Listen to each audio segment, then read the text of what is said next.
Grabe talaga yung politics ngayong araw, ano? Ang daming nag-aaway. Pag-usapan natin ngayon yung away ng mga Duterte at ng mga Marcos at yung away din ng Senado laban sa Kongreso at tanungin nga na sa sarili natin kung nakakasama ba talaga to para sa ating bansa o kaya nakakabuti to para sa ating bansa. Una muna, tignan natin yung sitwasyon between the Dutertes and the Marcoses. Nagumpisa to dahil tinanggalan ng confidential funds si Sara Duterte.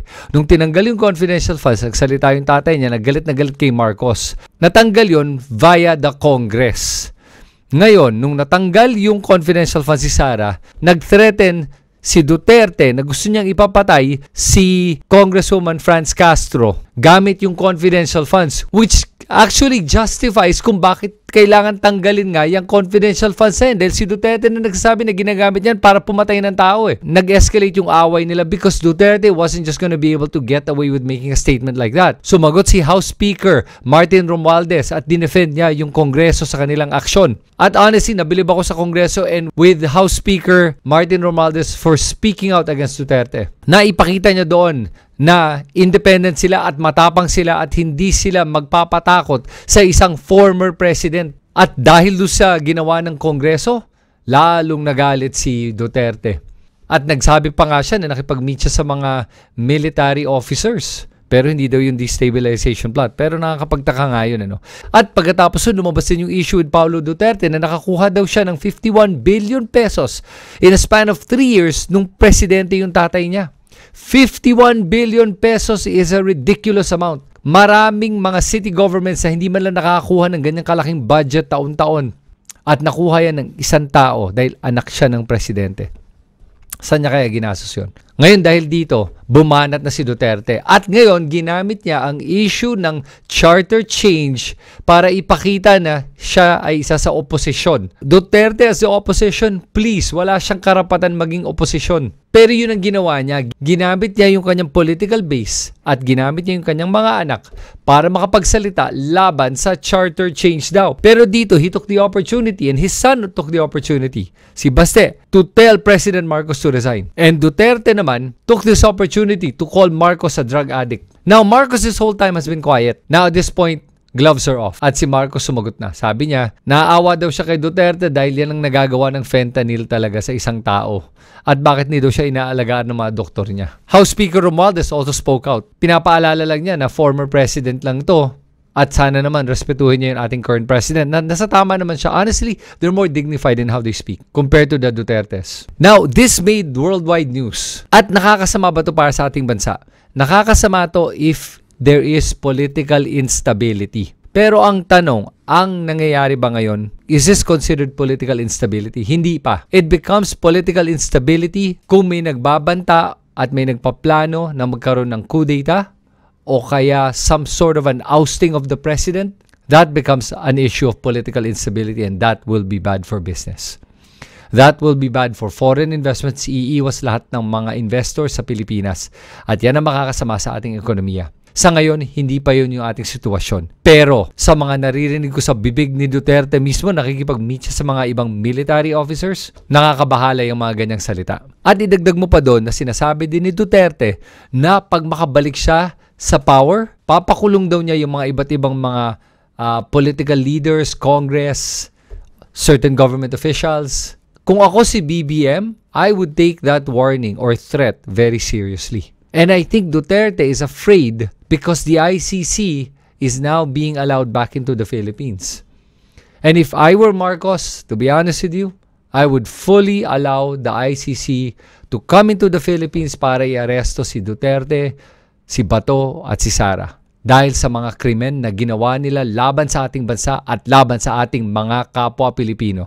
Ang pagpatay ng tao ay mali. At kung may isang tao na may kapangyarihan na nagbabanta kay BBM, take that seriously. And if I were him, the way to eliminate that possibility, papasukin na yung ICC, pa-arrest mo na yan, dalhin na yan sa Hague. At hindi lang yun ang kasalanan ni Duterte sa ating bansa, by the way.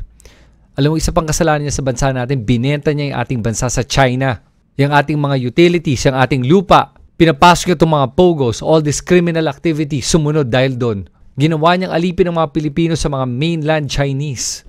Lumala ang money laundering, kidnapping, murder, and prostitution dito sa ating bansa. So if I were Marcos, that's what I would do. So sa ngayon, yung political infighting between the Dutertes and Marcoses, hindi pa yan nakakasama para sa ating bansa. Ngayon, tignan naman natin yung away na nangyari sa Congress at saka sa ating Senate. Yung Kongreso, through House Speaker Martin Romualdez, even though he denies it, is pushing for charter change through a people's initiative. Yung Senate naman is against this charter change. I'm on the fence on this one. I think there are things that can be amended, but at the same time, I don't know kung mapagkakatiwalaan ko yung ating mga politiko ngayon na para palitan yung ating constitution. Kasi tingin ko baka may ibang intention sila na makakasama sa ating bansa, hindi makakabuti. At dahil dito nag-aaway yung Senate at yung Congress. Ngayon, ang ganitong away between Senate at saka Congress is good for the country. Bakit to nakakabuti sa ating bansa?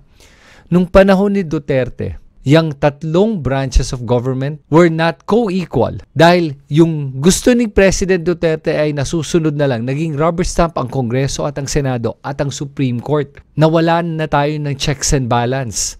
Add to that na tinanggalan niya ng ipin ng ating media by shutting down ABS, trying to destroy the owners of Inquirer, filing numerous lawsuits against Rappler. Now, yan po ang nakakatakot sa isang tao na may authoritarian tendencies. Kaya niyang sirain ang ating demokrasya. At ang nakapagprotekta lang sa ating bansa ay ang ating konstitusyon. Dahil yung mga senador, hindi tayo naprotektahan. Yung ating kongreso, hindi tayo naprotektahan. Yung ating Supreme Court, hindi tayo naprotektahan dahil lahat sila takot kay Duterte. Pero ngayong panahon ni Marcos, nagkaiba na lahat. Ngayon, nag-aaway ang Senate at ang Congress. Ang ibig sabihin niyan ay gumagana ang three branches of government at co-equal na sila ulit. The executive branch, which is the president and all the department heads, the legislative branch, which is the Senate and the Congress, and the judicial branch, which is the Supreme Court. So this kind of fighting is good. Nakakabuti to dahil ngayon may check and balance na ulit.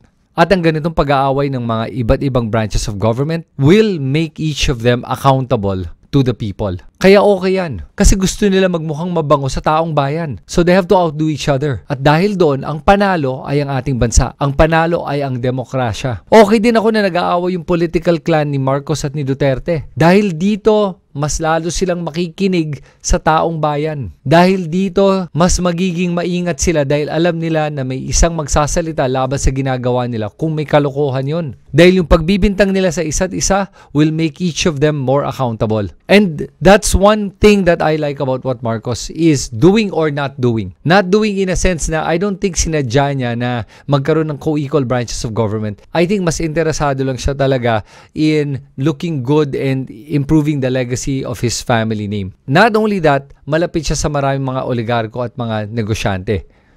Kaya mas interesado siyang makakuha ng mga investments at pagandahin yung kanyang pangalan at ipakita na magaling siya sa ekonomiya at sa negosyo. At dahil doon, hinahayaan niya na tumakbo ang mga iba't ibang departamento at branches ng ating gobyerno. Unlike si Duterte, who's very interested in absolute power. Mas nakakatakot yun. Kaya in this case, I'm actually favoring Marcos more than I am Duterte. And so far, I think Marcos, may mga missteps na siya. But generally, the bar's been set so low by Duterte anyway that whatever Marcos does or does not do is a big improvement from where it was in the previous administration. Kaya para sa akin, ituloy itong pag-aaway ng mga Duterte at Marcos. Pero kung sino man nanalo, I want Marcos to win. Sa away ng Kongreso at Senado, ituloy lang nila yan. At mabuti ang para sa atin. At para sa lahat ng mga Pilipino na nanonood nito, abangan na lang ang susunod na kabanata.